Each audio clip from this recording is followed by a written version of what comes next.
Hello, नमस्कार दोस्तों। मेरा नाम राहुल सागर है और स्वागत है आप सभी का मेरे YouTube channel study with Rahul Sagar में। देखिए दोस्तों, आज आप सभी को पता होगा कि बिहार शिक्षक बहाली को लेकर के जो प्राइमरी का रिजल्ट था वो आज जारी कर दिया गया है। और वो विदाउट बीएड जारी किए गए, मतलब कि केवल डीएलएड वाले जितने भी अभ्यर्थी थे उन सभी का रिजल्ट जारी हो चुका है। अगर आप इस रिजल्ट को नहीं देख पा रहे हैं या फिर नहीं चेक कर पा रहे हैं तो आपको करना क्या है, उसकी पीडीएफ मैं आपको शेयर कर दूंगा और मैं आपको बता दूंगा किस तरीके से आपको ये रिजल्ट आपको देखना है। ठीक है ना। तो सबसे पहले तो आप सभी जितने भी डीएलएड अभ्यर्थी जितने भी पास हुए हैं उन सभी को मेरी तरफ से आपको आपकी सफलता के लिए हार्दिक शुभकामनाएं। और आई होप आपकी जो लाइफ हो वो आगे चल करके और अधिक सक्सेसफुल हो। ठीक है दोस्तों। तो देखिए, और एक चीज़ बहुत इंपॉर्टेंट निकल करके आ रही है। मैं उन सभी बीएड अभ्यर्थियों से कहना चाहूँगा जिनका अभी रिजल्ट जारी नहीं किया गया है, मतलब कि कह सकते हैं कि उस पर ना अभी स्टे देखने के लिए मिल सकता है। क्यों, उसके बारे में हम आगे चर्चा करेंगे। लेकिन मैं आपको ना अभी कुछ समय पहले की बात बताता हूँ। बिहार सरकार के द्वारा अभी क्या था, 9 अक्टूबर को उस एसएलपी दायर की थी जिसकी मतलब सुनवाई हुई थी। फिर उसके बाद 13 अक्टूबर को दीपांकर गौरव जी के द्वारा सुनवाई हुई थी। ठीक है। और 13 अक्टूबर की जो एसएलपी लगाई गई थी दीपांकर गौरव जी के द्वारा, उस दिन उसको सुनवाई हुई थी। ठीक है ना। तो जिस तरीके से बिहार ने, मतलब कि बीपीएससी ने अब इस रिजल्ट को जारी करने में बहुत ज़्यादा जल्दी दिखाई है। तो ये कहीं ना कहीं जितने भी करोड़ों बीएड अभ्यर्थी हैं, करोड़ों मतलब बिहार बिहार के अगर संदर्भ में देखे जाए तो लाखों अभ्यर्थी हैं बीएड अभ्यर्थी, उनके साथ कहीं न कहीं उनकी ज़िंदगी के साथ खिलवाड़ किया गया है। और वहीं पर देखा जाए तो काफ़ी सारी चीज़ें हैं। देखिए, आप सभी से मैं एक चीज़ कहना चाहूँगा, देखिए जिनके बारे में मैं आगे भी चर्चा करूँगा। अ, देखिए, अभी होप नहीं खोना है क्योंकि रिज़ल्ट के बाद भी काफ़ी सारे प्रोसीजर हैं जो आपके हक में होंगे। ठीक है ना? देखिए, वहीं पर आप सामने स्क्रीन पे देख पा रहे होंगे दीपांकर गौरव जी के द्वारा ट्वीट किया गया है जिनकी सुनवाई हुई थी 13 अक्टूबर को। फिर उसके बाद जो इनका केस था वो अनिरुद्ध बोस जी की बेंच में ट्रांसफ़र कर दिया गया है। ठीक है, आप सभी को पता होगा। उसकी जो पहले डेट थी सुनवाई होने की वो 20 अक्टूबर थी, जो ये कल आने वाला है। ठीक है, लेकिन अब क्या कर दिया है, उस डेट में कुछ चेंजेस देखने के लिए मिला है। और वो डेट कब ट्रांसफ़र कर दी गई है, 30 अक्टूबर को ट्रांसफ़र कर दी गई है। ठीक है, फिर उन्हीं के द्वारा एक चीज़ और कही गई, इनके द्वारा एक ट्वीट करके एक मैसेज दिया गया है कि बीपीएससी ट्री में आप सामने स्क्रीन पर देख पा रहे होंगे, प्राथमिक में बीएड के अभ्यर्थियों को रिजल्ट जारी नहीं किया गया है। हम सब कल ही रिजल्ट को सुप्रीम कोर्ट में चैलेंज करेंगे और हम लोगों का रिट पिटिशन की सुनवाई भी अभी बाकी है। देखिए दोस्तों, आप सभी के लिए एक बहुत ही इम्पोर्टेंट न्यूज़ है। दीपांकर गौरव जी के द्वारा दी गई है कि ये जो जितने भी बीएड अभ्यर्थी हैं वो सुप्रीम कोर्ट में इस रिज़ल्ट को चैलेंज करने वाले हैं। कहने का मतलब ये है कि इनका कहने का जो तात्पर्य है वो ये है कि जब हमारी सुनवाई चल रही है तो क्यों बीपीएससी ने रिज़ल्ट जारी किया? तो अगर ये जारी कर ही रहे थे तो क्यों ना कंबाइंड रिज़ल्ट जारी करते? अगर देखिए, अगर आप सामने देख पा रहे होंगे, देखिए एक चीज़ मैं दिखाता हूँ आपको। जो ये एक नोटिस जारी किया गया था बीपीएससी के द्वारा रिजल्ट जारी करने से पहले, और इस रिजल्ट को आप सामने पढ़ सकते हैं। आवश्यक सूचना विज्ञापन संख्या 26/2023। देखिए, इसको मैं ज़्यादा समय ना लेते हुए एक लास्ट की लाइन दिखा देता हूँ आपको जो इम्पोर्टेंट है। देखिए, ये आप सामने देख पा रहे होंगे यहाँ पर। ये इस लाइन को अगर मैं बताऊँ, इस लाइन में देखने के लिए आपको मिल रहा होगा कि फिर भी यदि इससे संबंधित किसी अन्य मामले में माननीय सर्वोच्च न्यायालय अथवा सक्षम न्यायालय का अन्य आदेश पारित होता है तो उसके फलाफल से परीक्षाफल प्रभावित होगा। कहने का मतलब यह है कि अगर आने वाली सुनवाई में किसी में सर्वोच्च न्यायालय में या फिर किसी अन्य न्यायालय में, मतलब कि हाई कोर्ट में या पटना हाई कोर्ट वगैरह में, जो बिहार का हाई कोर्ट है, ठीक है ना, अगर उसमें कोई अन्य आदेश पारित होता है इस संबंध में, बीएड वर्सेस बीटीएस के मामले, अगर बीएड के पक्ष में कोई भी आदेश पारित होता है तो उससे रिजल्ट प्रभावित होगा। कहने का मतलब यह है कि अभी भी बीएड की उम्मीद बनी हुई है।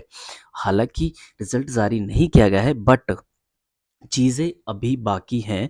और कहने का मतलब मेरा यहाँ पर यह है कि देखिए, सुप्रीम कोर्ट में लड़ाई चल रही है। एनसीटीई, देखिए ये चीज़ें ना, जब आपको पता है कि 11 अगस्त 2023 का जो फैसला आया है सुप्रीम कोर्ट के द्वारा, इसको बदलने में भी समय लगेगा क्योंकि इसको बदल भी कौन सकती है, सुप्रीम कोर्ट ही।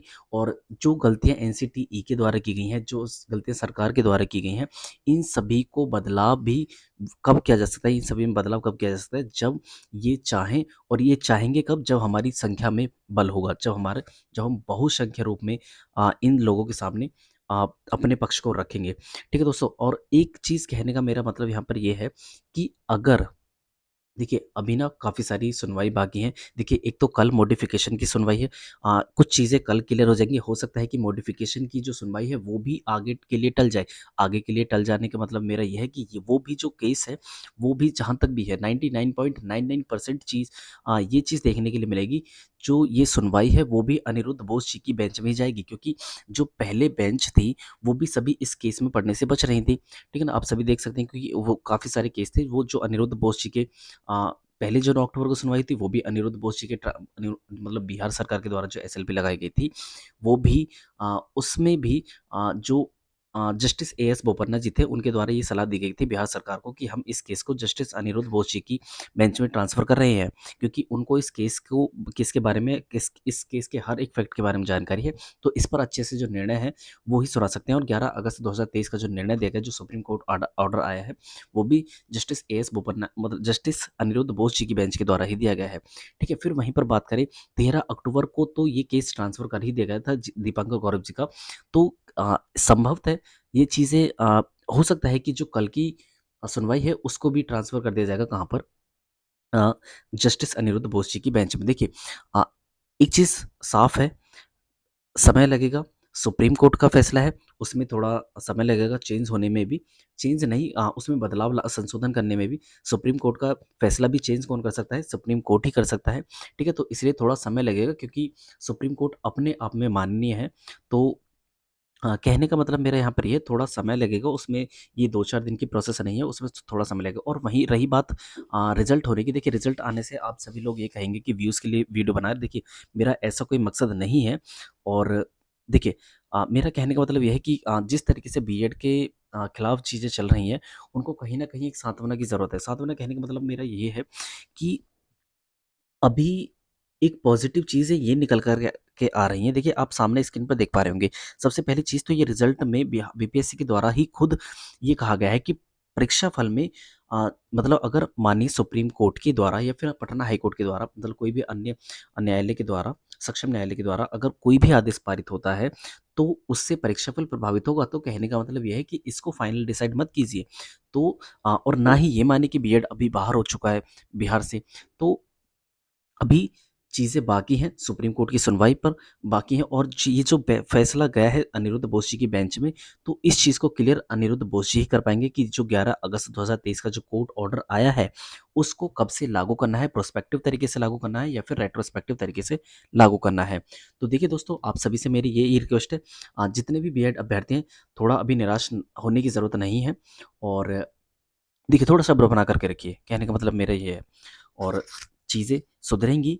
और अब देखिए, हालाँकि बिहार मतलब बीपीएससी के द्वारा रिज़ल्ट जारी कर दिया गया है, लेकिन इस चीज़ में भी काफ़ी सारे फैक्ट्स निकल कर के आएँगे बीएड के पक्ष में। और इस रिज़ल्ट पर जहाँ तक भी है, जिस तरीके से दीपांकर गौरव जी के द्वारा इसको चैलेंज किया जाएगा सुप्रीम कोर्ट में, देखिए हालाँकि ये चीज़ें साफ़ हैं कि जब केस चल रहे हैं, तो क्यों रिज़ल्ट जारी करने में इतनी जल्दी दिखाई गई है बीपीएससी के द्वारा।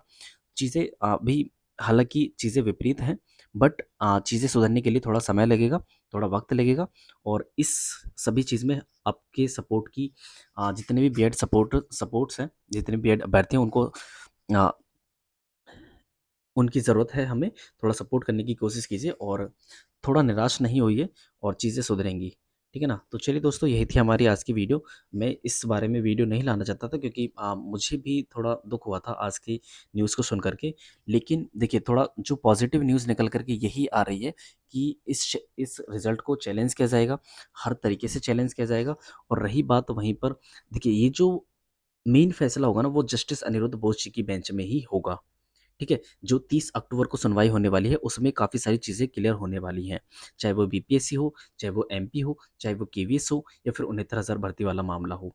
ठीक है ना? जितने भी बीएड वर्सेस बीटीसी के मामले हैं, उनमें ना थोड़ा क्लियर हो जाएगा, जो क्योंकि जस्टिस अनिरुद्ध बोस जी के द्वारा 11 अगस्त 2023 को ही फैसला सुनाया गया था, और उसके बाद भी कोई सुनवाई जस्टिस अनिरुद्ध बोस जी की बेंच में नहीं हुई है।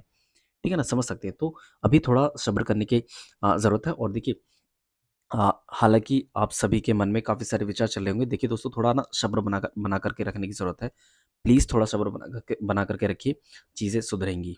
तो चलिए दोस्तों, यही थी हमारी आज की वीडियो। आई होप आपको वीडियो पसंद आएगी। अगर वीडियो पसंद आई तो प्लीज़ वीडियो को सॉरी, मैं कह ही नहीं रहा कि आप लाइक कीजिए या शेयर कीजिए। बस मेरा कहने का मतलब ये है, जितने भी लोग हैं, आप थोड़ा सब्र बना कर के रखिए और हो सकता है अ, हो सके तो इस वीडियो को उस बीएड अभ्यर्थी के पास भेज दीजिएगा, जो उसको जो इस बीपीएससी के रिज़ल्ट को देख कर के थोड़ा निराश है। तो चलिए दोस्तों, थैंक्स फॉर वॉचिंग।